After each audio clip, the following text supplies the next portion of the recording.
idea of reincarnation in Thelema, where the idea is, we are supposed to be identifying kings who are coming from past lives, and figure out who they are, and pinpoint them, and pick them out, and make sure that they have every opportunity to educate themselves as much as possible. Because if we really take reincarnation seriously, we have to look at children, and what children exhibit these kind of behaviors, and what children can potentially be developed into this. Crowley is very clear that it is part of the essential will of every child to develop into adulthood fully without any interference or deformity, or someone placing something on them. That's because people, when it comes to the question of do what thou wilt, and Crowley's kind of, he definitely says, it's okay if you need to harm someone, or to obstruct them, or to destroy them. And the Book of the Law is very vicious about that, trample down the wretched and the weak. And Crowley makes it very clear, we're not talking about kids here. Kids have to have the opportunity to develop fully, and that's part of their true will. It has to be. It's part of every human being's true will. And part of what that means is not forcing kids to learn things they don't want to know, or do things they don't want to do. Even if, and especially in the context of supposedly helping them, or helping them develop. And this is really what our education system is doing right now. They're putting kids in situations that they don't want to be in, and making them go through stuff they don't want to go through, which in many ways affects their character. I mean, I know many people, and I'm pretty sure everyone that I'm talking to knows many people who, were semi-traumatized by their school experience. And, it takes them years to get over shit like that. No one should have to go through that if it's not part of what they're doing. The idea is you give the people the opportunity to find out what they want to know, and those who want to know will find out. Those who don't won't. It's not complicated, really, but at the same time, it comes directly from the Book of the Law, which, in one of the lines, which interestingly enough comes directly from the Book of Revelations, where it says, "Deem me not of change." Don't try to uplift anyone, don't try to cast them down. And it is actually literally a direct quote from the Book of Revelations, which is one of the times where the connection between Thelema and that part of Christianity becomes the most clear, where we're not trying to the difference. And what I would say for Crowley's line in this, in Magic Without Tears, he says education, and this was actually an aphorism in British society. It's not really a line from Crowley, that an education should be a drawing out instead of a putting in. We're not trying to put something into someone, we're trying to find what's in them that they know how to do, and help develop that, and bring that out. And which is kind of the opposite of what we're doing right now, essentially.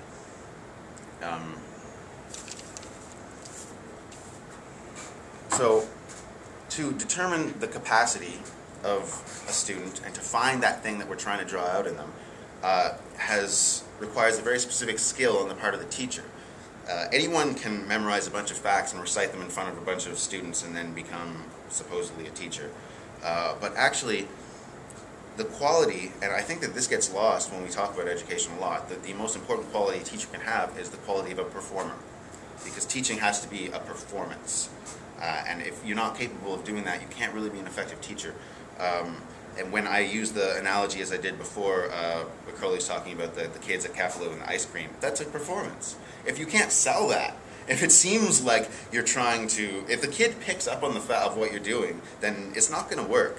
And children are perceptive; they will see through things like this. So one has to be a very convincing performer to sell this kind of thing.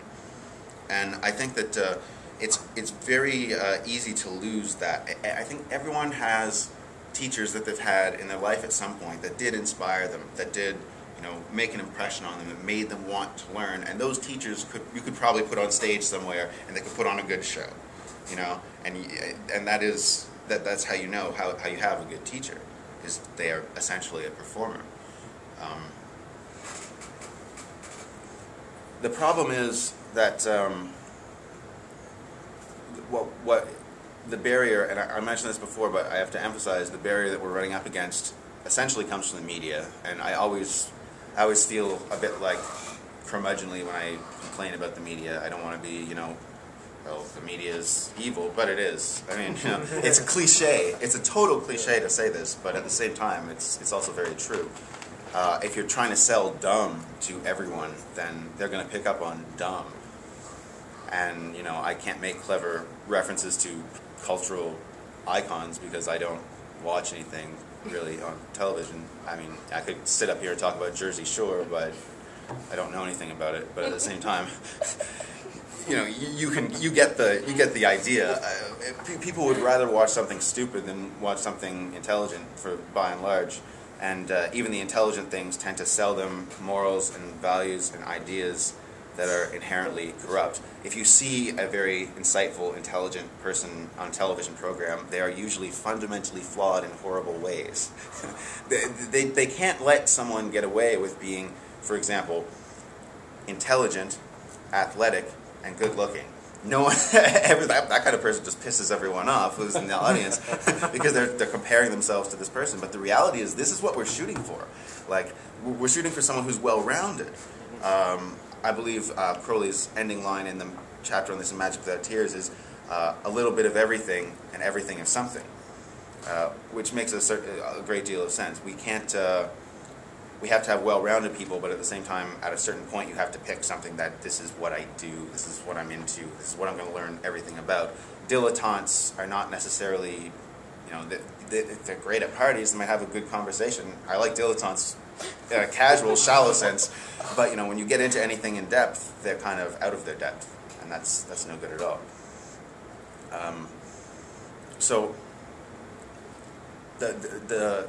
not only does television and the media encourage dilettantism, but it also goes directly against what Crowley says about how we should educate, you know, especially babies. He says, you know, from the youngest age, they should be exposed to the finer things, to classical music, to great poetry, to great literature, even if they don't understand it.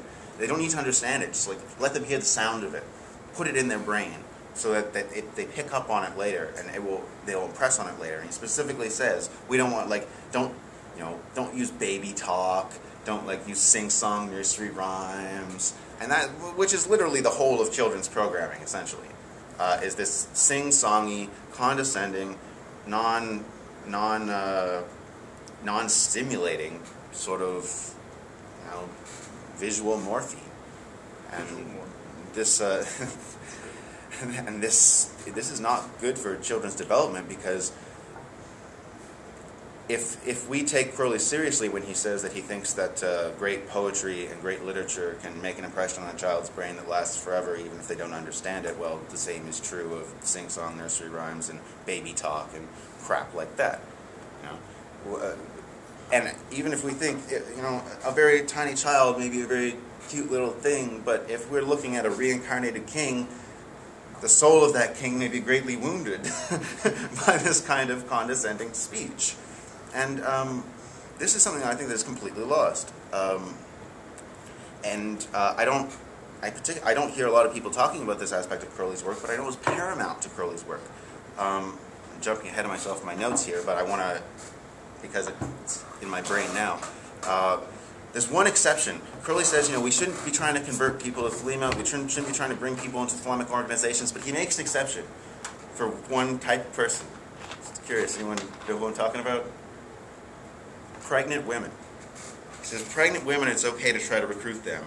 We want to try to bring them in so that the baby will be born into this situation. And I think he's really thinking seriously about the concept of reincarnation when he's saying this, because he's looking for Crowley's idea of reincarnation has very much the idea that there's an eternal soul out there who's looking for an opportunity to play the game of existence, and they're looking for a way in. But if a pregnant woman becomes part of a Thelemic organization, that eternal soul looking to incarnate may find its way in. And he's looking to give it that, open the door to those eternal souls out there. Which means that he's taking this very seriously. I mean, to Crowley, reincarnation isn't like a model. It's not like a theory. It's not like an interesting way of looking at life or an explanation of life and death. No, to him, it's a machine of pushing Thelema forward, and it has to be looked at as such. It's not just a cute little idea that he has because to